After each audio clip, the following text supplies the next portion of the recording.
Meus amados irmãos, a paz do Senhor, é com alegria que nós estamos aqui, na presença do nosso Deus, para juntos estudarmos a sua palavra, conhecermos um pouquinho mais sobre a sua obra e fazermos isso através da Escola Bíblica Dominical.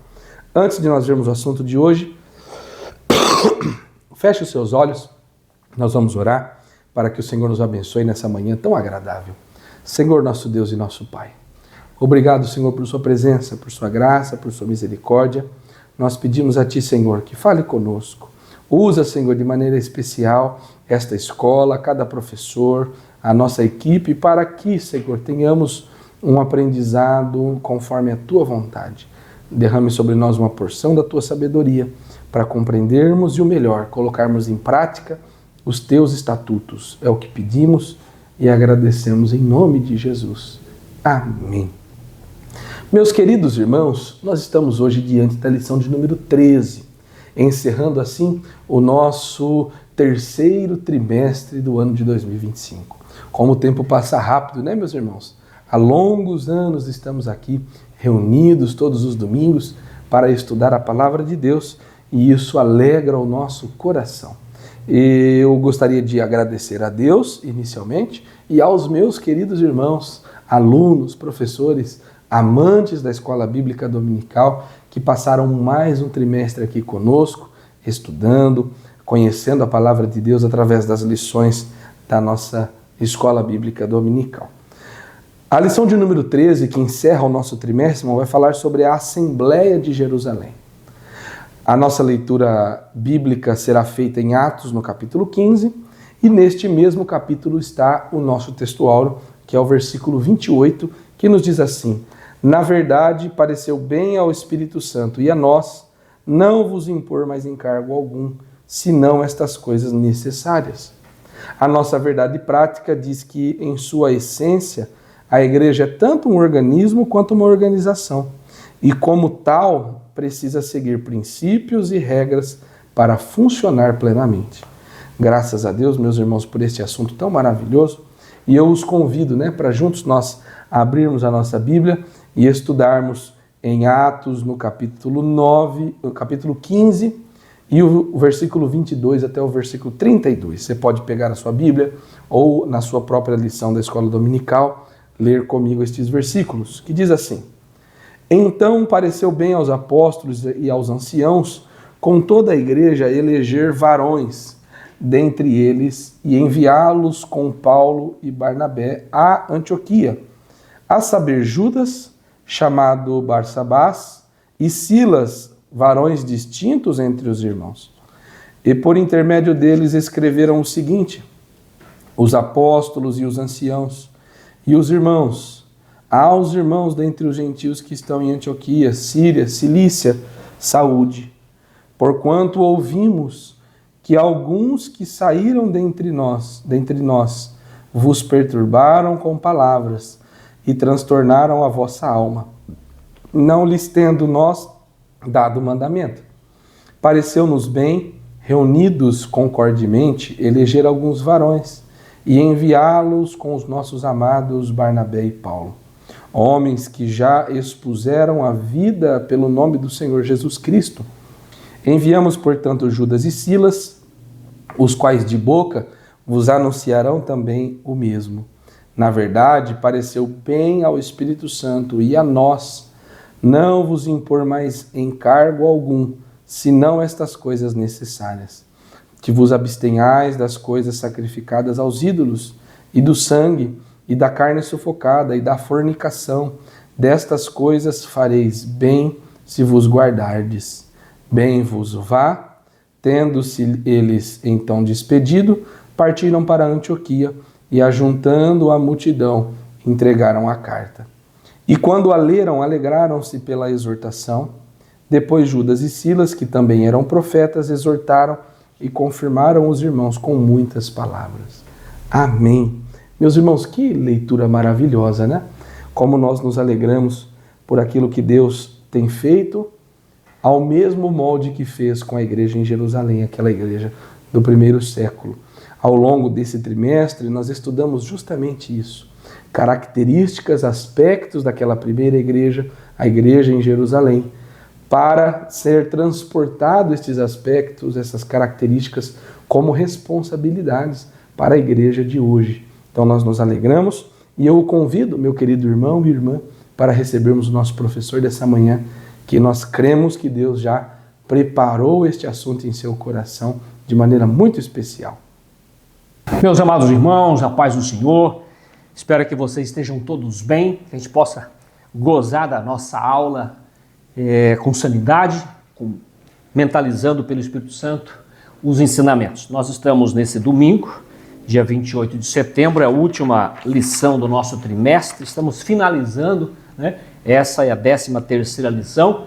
Passamos por todo esse trimestre estudando sobre a Igreja de Jerusalém, a doutrina, a comunhão, a fé, sendo a base do crescimento da Igreja em tempos de perseguições. Nós passamos algumas lições aqui justamente falando diretamente sobre a perseguição, outras dando-nos um modelo a seguir com base na fidelidade da Igreja de Jerusalém, dos seus primeiros séculos, não é?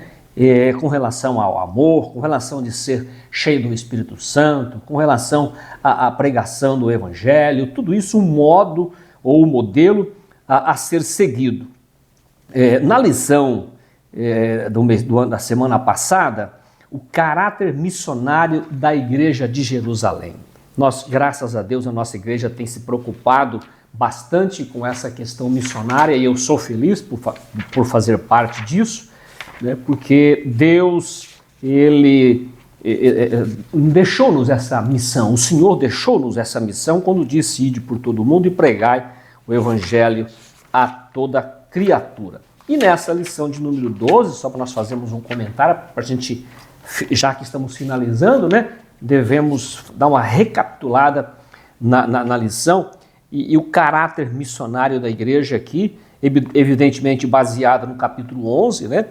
O textuário: havia entre eles alguns varões de Chipre, Cirene, e os quais, estando em Antioquia, falaram aos gregos anunciando o Senhor Jesus, né? Essa que nós vamos falar de hoje está mais relacionado à situação que nós enfrentamos em detrimento de uma doutrina. Não que as outras lições não sejam importantes, todas elas são importantes quanto essa, evidentemente, mas aqui fala-se de doutrina, e doutrina, como nós sabemos, se nós não cumprirmos, estaremos sendo hereges, né? E estamos rebeliando contra os ensinamentos da palavra de Deus e tudo quanto nós aprendemos durante todos esses anos na palavra de Deus. Então, a de hoje, como disse, é uma lição já um pouco mais para fechar tudo, né? É uma lição que nós estamos defendendo aqui, repito, uma doutrina da salvação. Chega um dado momento, nós vamos ver que uma parte dos judeus, que eram os judaizantes, e muito se convertia, inclusive, grande foi a conversão dos judeus, principalmente nas viagens missionárias de Paulo, junto com seus companheiros, e nós vemos então que eles, a um dado momento, eles levantou um problema quando ouviram o testemunho de Paulo com seus companheiros, Barnabé, que haviam ido por sua primeira viagem missionária. Eles retornam a Antioquia para passar o relatório, e eles vendo o relatório, eles se levantaram contra, dizendo que os judeus, os gentios, eles precisavam cumprir a ordem mosaica, a lei mosaica, para que tivessem o alcance da salvação. E Cristo veio justamente para abolir essa necessidade, esse sacrifício. É bem verdade que os mandamentos da palavra, isso, claro, faz parte da nossa doutrina, faz parte do nosso credo. Vamos seguir, sim, os mandamentos, né? Mas não os rituais a ponto de ter que receber uma marca para dizer eu sou judeu ou eu sou cristão. Na verdade, o que nós vemos em 2 Coríntios 5,17, quando diz: se está em Cristo, nova criatura é. Os que era velho se passaram, tudo se fez novo. E vemos então que a marca do cristão, a marca do crente, o convertido, é justamente no coração. O que é isso? A transformação, o amor, a mudança de caráter do crente, conforme Cristo, passamos a demonstrar nas nossas atitudes, a nossa forma de viver, a nossa forma de agir, o nosso comportamento. Esse é o sinal da mudança e não um sinal na carne que precisava ser mostrado ou um ritual que devia se cumprir para ter a salvação. Então estava se desvirtuando ou não aceitando a realidade. Então nós já lemos o textual, a leitura em classe, baseado no capítulo 15, versículo 22 ao 32, não é? E a gente pôde notar a importância aqui desses versículos. Nós vamos iniciar aqui o ponto 1, evidentemente, falando sobre a questão doutrinária, que é esse relatório que eu estou dizendo. Então, é um momento muito importante da história, gente. Aquele momento precisava ser socorrido, porque se as coisas como doutrina, são coisas que realmente não dá para deixar para depois. É preciso rapidamente chamar corpo de obreiro, a igreja, ou os seus assessores, quem é dirigente de igreja, os seus auxiliares, e já tendo alguma doutrina errada, já conversa numa boa, mostra na palavra, mostra o perigo que isso possa repercutir, porque uma doutrina falada, inclusive nos dias do evento da internet, rapidamente muitos tenham acesso e isso pode causar um prejuízo bastante grande. Então é um momento muito importante que a igreja primitiva aciona os seus líderes e principalmente, nós vamos ver aqui, a confirmação do Espírito Santo, o despertamento do Espírito Santo para que eles reunissem esse concílio em Jerusalém, onde eles entendiam que era a igreja mãe, e eles vieram então para Jerusalém, juntando com os demais apóstolos, os demais discípulos, essa reunião junto, evidentemente, com os judeus convertidos, gregos, enfim, a igreja em si, mas principalmente os líderes da igreja nessa Assembleia de Jerusalém, que na verdade é o nosso conhecido como Concílio de Jerusalém. Uma solução que preservasse a doutrina da graça. O que é a doutrina da graça, gente? A unidade do corpo de Cristo. A doutrina da graça, você não precisa fazer nenhum esforço para a sua salvação. O único esforço, se é que é esforço, é você crer em Jesus Cristo, recebê-lo e admitir o seu sacrifício para a sua transformação e a sua salvação. Então, doutrina de salvação é isso. É quando você não é um legalista simplesmente. Você respeita as leis, mas primeiramente para receber salvação, receber Jesus como seu Salvador, admitir o sacrifício que ele fez. Se nós não fizermos isso, fica inválido o sacrifício de Jesus. Amém? Ok, vamos prosseguir então. Esse relatório que eu estava dizendo, quero reforçar, nós vamos entender que esse relatório é mais ou menos 15 anos após Jesus ser assunto ao céu. Já fazia isso, foi no ano de 45, mais ou menos, né, que foi escrito, que foi esse momento, então já fazia, vamos dizer aí, bem próximo de 15 anos que a igreja já estava trabalhando. Tão rápido que eles já tinham feito uma viagem missionária, né, mais de ano nessa viagem missionária. Essa viagem missionária, eles partiram de Antioquia, onde já estava, né, como missionário. Eles foram para Chipre, eles foram para as cidades da Galácia, Perge, Icônio, Listra, Derbe e outras mais, né? Então, isso, cumprindo essa missão, volta para Antioquia, onde já tinha uma base missionária, onde já tinha missionários, e eles então, apresentando esse relatório, acontece o que eu disse para os irmãos. Os missionários narraram o que havia feito entre os gentios e como estes aceitaram e como esses aceitaram a fé. Nós vamos notar que tanto Pedro e Barnabé, que foram evidenciado o poder do Espírito Santo na vida deles, na casa de um gentil, depois Paulo, evidentemente, que passou um tempo com Cristo e toda a sua trajetória de missão, ele cumprindo o evangelho, Deus manifestava com salvação, com milagres, com cura divina. Então, eles tinham essa bagagem. E sem contar que também Filipe, não é? Tem mais dois irmãos também que foram, deixa eu ver se eu lembro do nome deles aqui, mas nós vamos chegar lá, eu estou adiantando um pouquinho, mais dois irmãos que também havia ido e voltaram, como o próprio Lucas, quando narra o livro de Atos, ele demonstra e lembra os irmãos, dando seu testemunho, de que esses dois missionários, eles eram profetas. Então, base profética, base de Pedro com Barnabé, base de Paulo e a sua comitiva, de que Deus estava aceitando e o Espírito Santo, chega um versículo que já apareceu bem ao Espírito Santo, né? Fazer esta reunião, chamar para esse concílio. No capítulo 14, verso 27, olha aqui, ó. E quando chegaram e reuniram a igreja, relataram quão grandes coisas Deus fizera por eles e como abrira os olhos dos gentios à porta da fé.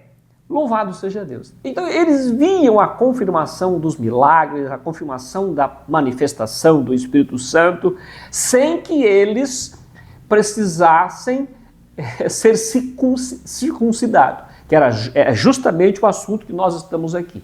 Na lei tinha isso, o próprio Jesus passou por isso, mas ele cumpriu a lei para que nós não dependêssemos desses rituais para a nossa salvação. Simplesmente com relação às coisas morais, os mandamentos morais, os contra a prostituição, a fornicação, os mandamentos contra o desamor, né, e sim a favor do amor ao próximo, amar a Deus sobre todas as coisas, amar a ti mesmo, os demais como a ti mesmo. Então esses mandamentos são mandamentos morais e sociais que isso repercute em todos os meios religiosos, né, que é a base da religião. Vamos para frente. Aqui diz, esse relatório deixa implícito que a salvação dos gentios ocorreu inteiramente pela graça de Deus, sem que nenhuma exigência da lei, como a circuncisão. É o que nós estamos falando. Muito bem, como um sinal de sua aprovação, demonstrando que nenhuma outra exigência, além da fé em Jesus, era necessário para a salvação. Então os irmãos estavam defendendo a sua tese de que, né, essa situação, enfrentando ali esse partidarismo dentro da igreja. E aí nós entramos novamente a falar do segundo ponto, que é o legalismo dos judaizantes. Então eles queriam cumprir a lei, como que não estavam aceitando, né? Eles não estavam entendendo realmente e não admitia a salvação sem os rituais. Queria então seguir a questão o legalismo aqui é aquele que cumpre ao pé a letra, né? O que está escrito e tal. Então, no versículo 1, aqui, ó. Então alguns que tinham descido da Judéia ensinavam assim os irmãos: se vos não circuncidarem conforme o uso de Moisés, não podem salvar-vos. Então, veja a mentalidade deles. E agora, então, graças a Deus, pelo Espírito Santo, nós estamos aprendendo nesta manhã que o Espírito Santo entra, desperta os discípulos para rapidamente rever essa situação. Esse grupo é composto por fariseus, supostamente convertidos, né? Até os irmãos sabem que fariseus já eram judeus, né? Uma facção dentro do judaísmo, né? Que queriam cumprir rigorosamente a lei, né? Sem entender que Jesus estava ali justamente para cumprir e deixar o seu novo mandamento, que é o amor, que é a comunhão. Ele se opôs ao ingresso dos gentios na igreja, que esses antes cumprissem a exigência da lei. Então houve, portanto, um confronto entre esse grupo judaizante e os missionários Paulo e Barnabé. A questão tomou grande proporção, correndo o risco até mesmo de dividir a igreja em Antioquia. Então veja a situação que já estava se enfrentando por causa de um desvio doutrinário ou uma falta de compreensão do que estava acontecendo. A gente não vamos culpar tanto isso, porque de repente os judaizantes queriam realmente ponderar e respeitar a lei. Não estavam entendendo que Jesus não esteve com Jesus como os discípulos tiveram, Pedro, Tiago, João, Filipe, os demais, que viram, né, que Jesus não exigiu nada das pessoas a não ser o amor, a conversão, né, a comunhão, a fé, a disposição de seguir a Jesus. Eu vou fazer um comentário que talvez você não tenha na sua lição, sobre o Espírito Santo, sobre tomar essa decisão, né? Os irmãos, obviamente, que começaram a perceber isso, mas o Espírito Santo sensibilizou para que eles tomassem essa decisão rápida. Jesus prometeu que o Espírito nos guiaria em toda a verdade. Lembra no capítulo 16 e 13, quando ele prometia a vinda do Consolador? Então as decisões da igreja não devem tomar apenas sobre não podem ser tomadas apenas por seres humanos, né? Os irmãos se reuniram, decidir, não, está certo, isso aí está errado, mas é preciso que haja a busca, a oração. Dizem que eles jejuavam, oravam e buscavam ao Senhor para receber, evidentemente, de Deus uma liderança sábia e segura para a igreja. E os líderes devem buscar em aceitar a direção do Espírito Santo através da oração, eu disse, do jejum, né? E da devoção da palavra de Deus. Isso nós vemos no capítulo 13 e versículo 2, que é tão conhecido, né? E servindo eles ao Senhor, jejuando, disse o Espírito Santo, apartai-me Barnabé. Então, as tomadas de decisão era tomada ouvindo o Espírito Santo, respeitando, sendo sensibilizado pelo Espírito. O que eu me lembrei é que nós falamos num culto recentemente e nós falamos sobre o Espírito Santo como o mentor, como nosso mestre, como nosso Senhor, então capacita na nossa esperança, na nossa lida, no nosso trabalho. Eu lembrei, nos guiem, eu lembrei do rei Davi. Davi, quando ele ia sair para suas guerras, primeira coisa que ele fazia, diz a Bíblia, ele recorria ao Senhor. E o Senhor, pelo teu Espírito, dirigia as guerras que Davi assumia, de tal forma que ele vencia as guerras e não era envergonhado. Então, se a igreja quer ser verdadeiramente leal a Cristo, deve ouvir o que o Espírito diz. Louvado seja o nome do Senhor. É aquele versículo que repete algumas vezes, né? Em Apocalipse, que é muito interessante. Eu só vou ver aqui que eu vi a citação de Apocalipse 2 e 7, aonde diz, Apocalipse 2 e 7, é isso mesmo, Apocalipse 2 e versículo 7, eu estava vendo o versículo 1. Quem tem ouvido, ouça o que o Espírito diz às igrejas. Ao que vencer, dar-lhe-ei de comer da árvore da vida, que está no meio do paraíso de Deus. Mas acho que aqui o que chama a atenção é com relação ao que ouvir, aqueles que têm ouvido, ouça o que o Espírito diz às igrejas. Então, nós precisamos, os líderes precisam estar no patamar, né, da palavra, orando, jejuando, para administrar a palavra aos crentes. E nós, por nossa parte, precisamos também, como nós começamos a sermos evangelistas, discípulos do Senhor, é preciso que a gente também busque do Espírito Santo a sua direção, para nós não incorrer em estar em desacordo com a palavra de Deus. Bom, vamos entrando. O próximo ponto é o debate doutrinário, né?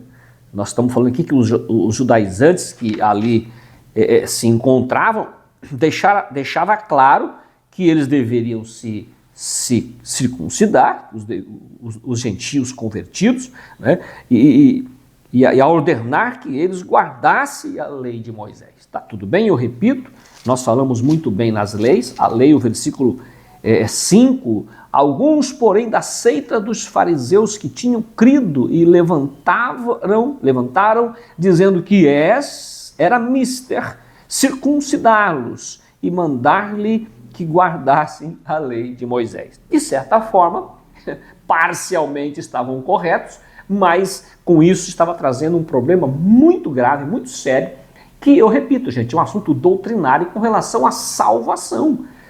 A salvação. Se isso aqui não fosse combatido naqueles dias, meu Deus, quem sabe até nos dias de hoje nós teríamos dificuldades para compreender. Mas o Senhor levanta, o capítulo 5 relata muito bem esse concílio, né? E aqui, no entendimento deste grupo, sem a observância da lei, ninguém podia salvar. Pedro é o primeiro a ver a gravidade da questão. Por quê, irmão? Pedro é o primeiro. E percebe que ele não pode ser tratado de forma subjetiva, quer dizer, sem explicação, sem dados que comprovam, dados comprobatórios, né? A questão deveria ser tratada com objetividade. O caso exigia a experiência da salvação dos gentios em Cesareia, ocorrido antes de servir de parâmetro, como nós conhecemos no capítulo 10 do livro de Atos, que é aquela questão quando o Espírito Santo levanta Pedro, despertando ele para que vá para a casa de Cornélio, e ele assusta, fica preocupado, porque Cornélio é um gentil, e os irmãos se lembram daquela visão que ele teve, e o Senhor diz, não tem as coisas santas como coisas imundas, né? E ele entendeu que ele estava recebendo uma ordem para ir à casa de Cornélio. A Bíblia diz que Cornélio era um homem temente a Deus, um homem que precisava da ajuda, um homem que poderia ser muito usado como foi, né? E na sua casa, estando lá, ele reúne família, reúne vizinhos, e recebendo a palavra de Deus, nós sabemos que na casa de Cornélio houve uma manifestação do que houve no dia de Pentecostes. E Pedro ele fala sobre essa referência ao pentecostal, olha aqui, ó, no finalzinho, como prova da aceitação deles por Deus. E Deus, que conhece os corações, lhes deu testemunho, dando-lhes o Espírito Santo, assim como também a nós. Versículo 8 do capítulo 15, o testemunho de Pedro, mostrando a aceitação da palavra pelos gentios, né, uma família gentílica, e Deus aprovando, manifestando os dons do Espírito Santo, eles se convertendo, e eles ainda pedem para que sejam batizados.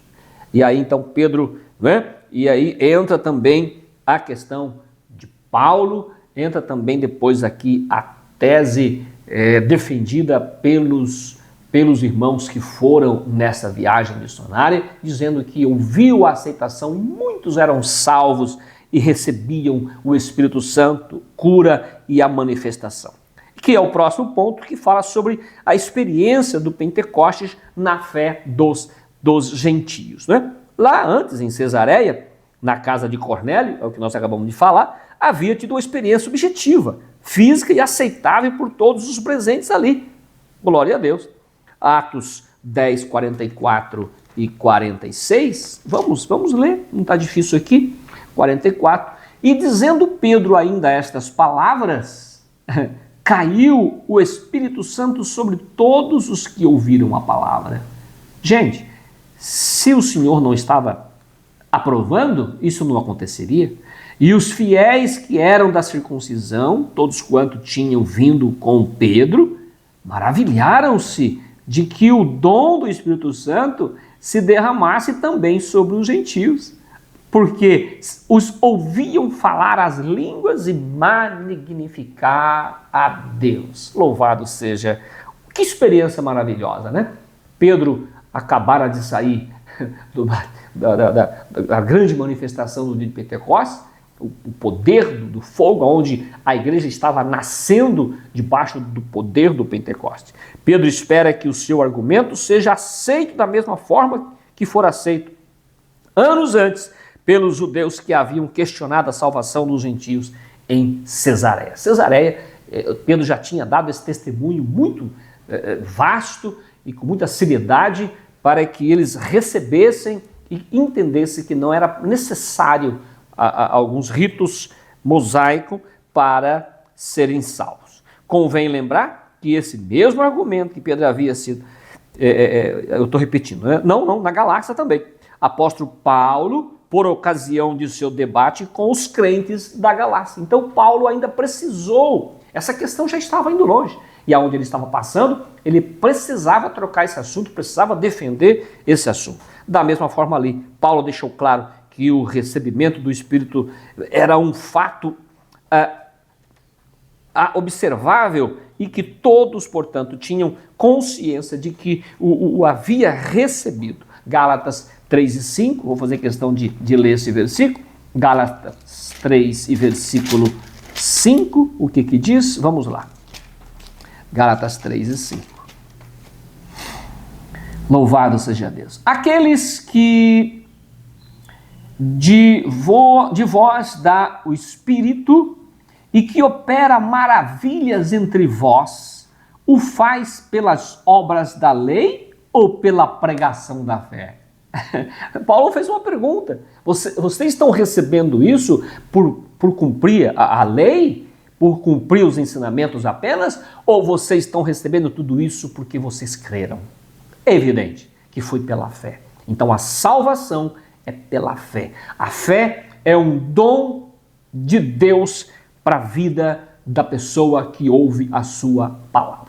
A Bíblia fala em Romanos 17, 10 e 17, dizendo que a fé vem pelo ouvir e o ouvir pela palavra de Deus. Louvado seja o nome do Senhor. Também a fundamentação profética da fé gentílica. Aqui entra os irmãos que nós vamos lembrar que é justamente Tiago, irmão, que eu queria lembrar aquela hora e acabou fugindo da memória, né? Tiago também, o irmão do Senhor, que é um dos que já estava fazendo a obra missionária, ele também refutou essa questão de profecias. Olha só, enquanto Pedro recorreu à experiência do Pentecostes como um sinal da validação da fé gentílica, por outro lado, Tiago, o irmão do Senhor, recorre às profecias para fundamentar a sua defesa na aceitação dos gentios na igreja. Olha que interessante. Para ele, isto é, para Tiago, a inclusão dos gentios na igreja estava predita nos profetas.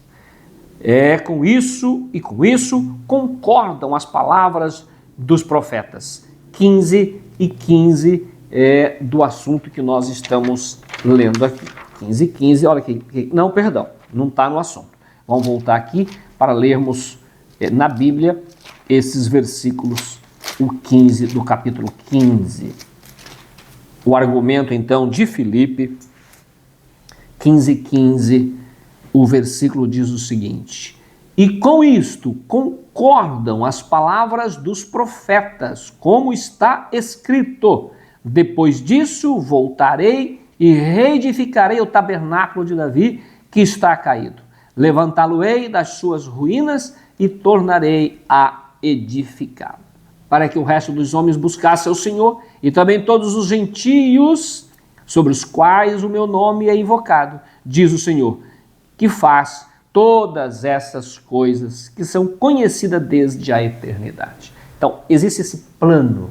Isso o Senhor já estava realizando, uma igreja nova, uma igreja sendo inaugurada, o cristianismo não podia jamais, então, cair nessa desordem, né?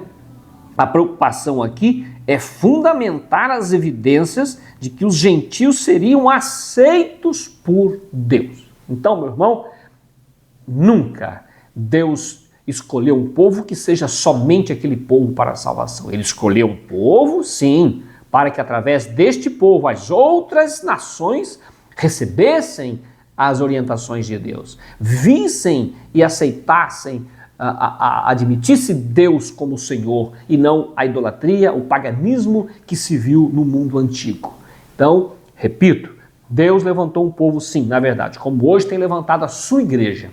E todos aqueles que crerem no Senhor faz parte deste povo, faz parte desse povo eleito, escolhido. Quando falo escolhido, isso parece que pesa, parece que Deus só escolheu. Não, a escolha foi todos. Tanto é que ele escolheu, ele executou o seu plano, e todos aqueles que vêm pela fé, evidentemente, são os escolhidos que aceitaram e que tomam parte, né, dessa salvação. Mas aqueles que não aceitam, eles foram escolhidos, todos.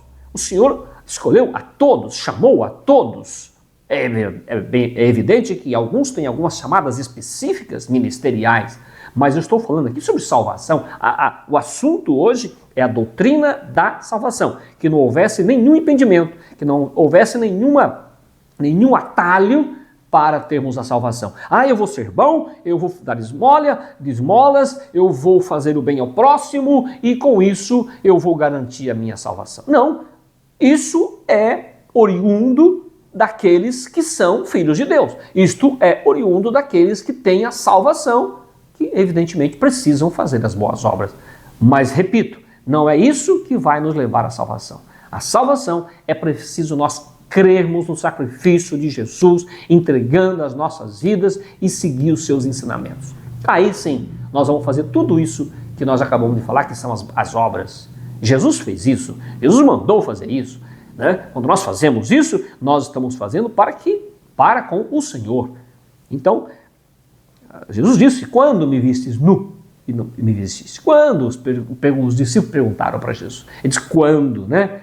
Quando eu precisei de um copo de água, vocês me atenderam. Quando eu fiz isso, tal, quando eu precisei.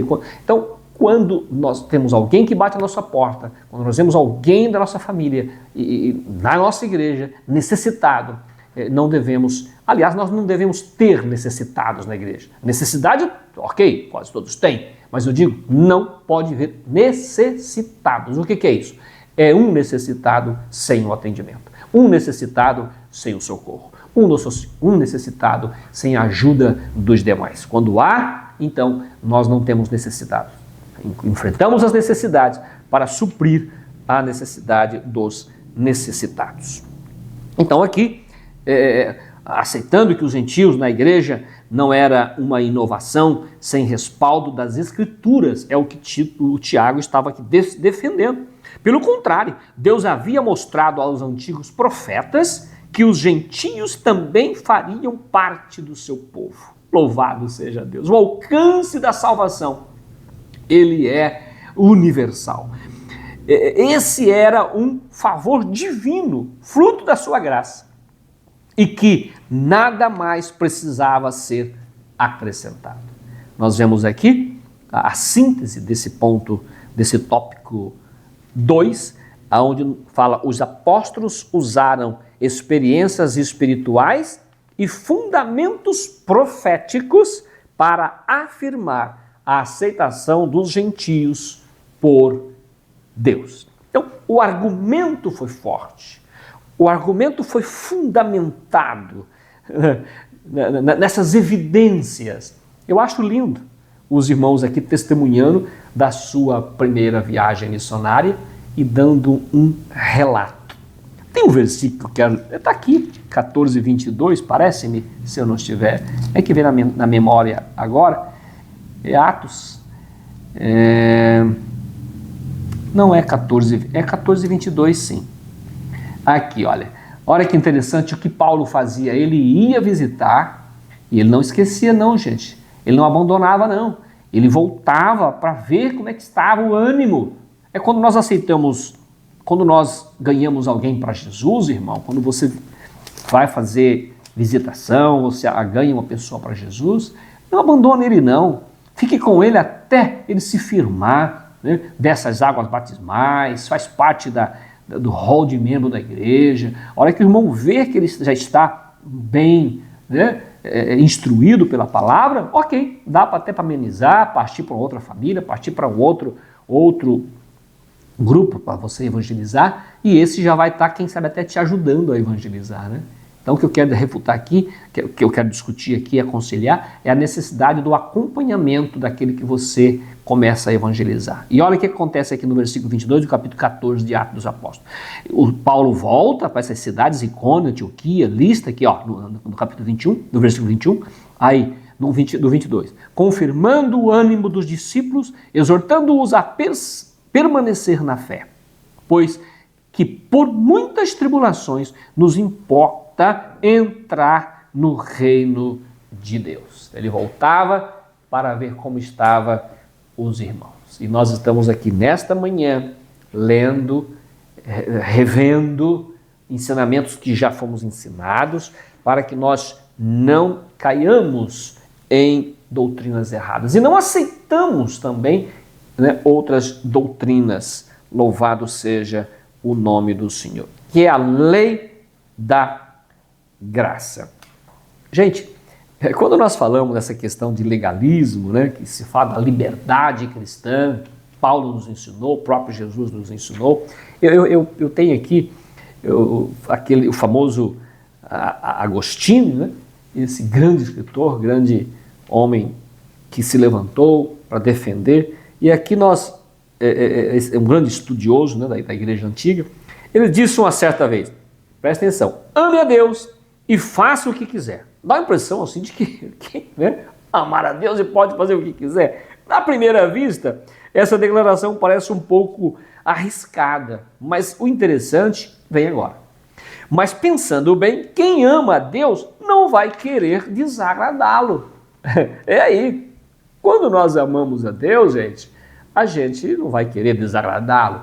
Aí a gente então, né, começa a renunciar aos prazeres terrenos, não vai fazer o que nós queremos. Não, nós vamos buscar a direção de Deus para aquilo que nós queremos fazer, se está da vontade de Deus. Quando nós começamos a ler as Escrituras, gente, tem muitas coisas que a gente quer fazer, a gente já começa a dizer não. A gente já começa a fazer uma filtragem, né, no nosso relacionamento, nas nossas atitudes, e a gente começa a dizer não para o mundo, não para a carne, porque a Bíblia fala que aqueles que estão na carne é carne, e os que estão no Espírito, eles tratam das coisas como coisas espirituais. A Bíblia fala que o homem, 1 Coríntios, né, que o homem natural não sabe as coisas do Espírito. Então, meu irmão, essa frase ficou bem interessante, né?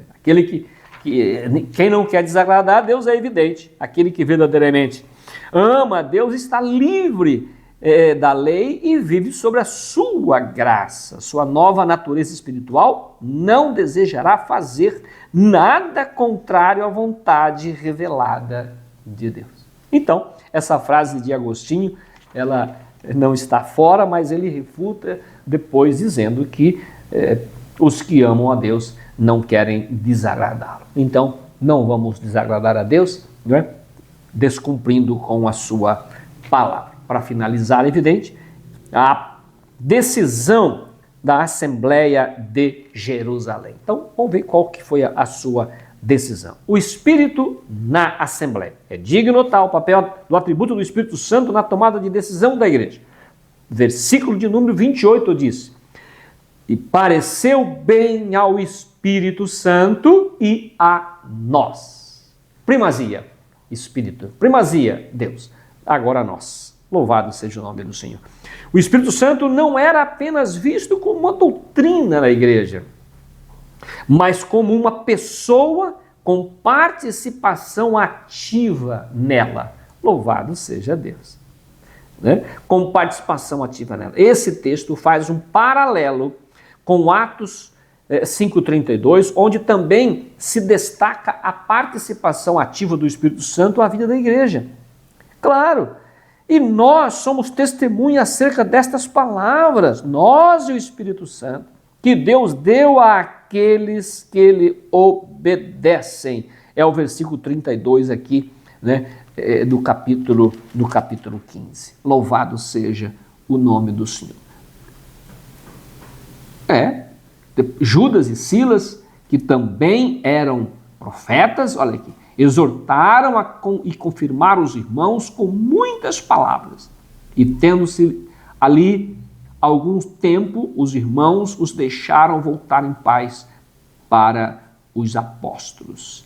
E pareceu bem a Silas ficar ali, e Paulo e Barnabé ficaram em Antioquia, ensinando e pregando com muitos outros a palavra do Senhor. Então, nesta assembleia havia a direção do Espírito Santo, eles buscaram a direção do Espírito Santo, eles consideraram as instruções do Espírito Santo, né?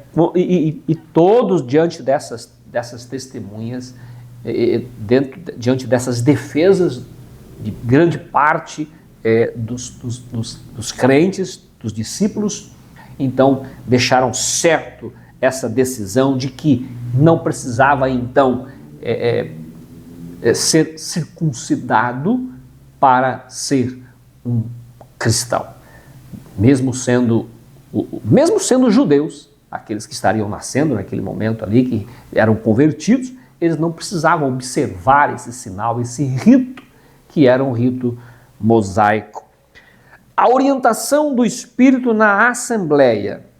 Nós repetimos o versículo 28, né, quando ele diz aqui, na verdade pareceu bem ao Espírito Santo e a nós não vos impor mais encargo algum, senão estas coisas necessárias. Tem muitas coisas que as pessoas são amedrontadas, né? Um novo crente vem para a igreja e às vezes alguém que ainda tem pensamentos um pouco mais fora da realidade, eles colocam um fardo ainda mais pesado nesse novo crente, nesse convertido, a ponto de assustá-lo. E não é bem assim. Se o novo crente vem para Jesus, confia em Jesus, começa a se modelar dentro daquele modelo cristão, não podemos impor carga, você não pode, não tem, não faz isso. Calma, isso tudo é com muita calma. Você vai falando e o Espírito Santo, ele vai sensibilizando o novo crente a ele ir deixando as coisas mundanas. Eu lembro de um grande missionário que nós temos no nosso meio, que ele fala que o novo convertido, ele vai de 2, às vezes a 5 anos, para ele demonstrar o seu modelo de crente, entendeu? Então, não há pressa a colocar encargos pesados demais para os novos convertidos, mas ir ajudando, aconselhando e ensinando-os ele o caminho da fé. Glória a Deus.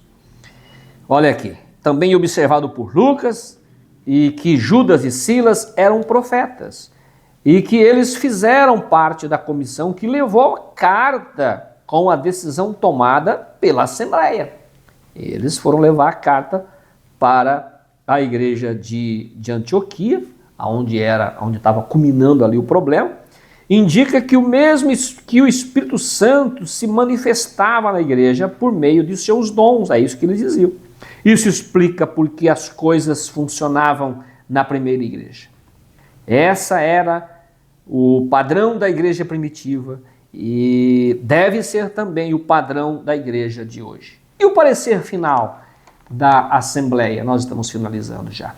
O parecer da Assembleia foi de que os gentios deveriam se abster das coisas sacrificadas dos ídolos, do sangue, da carne sufocada e da fornicação. Isso não deve se abrir mão, e nós não abrimos mão mesmo, e faz parte da lei também. Não é?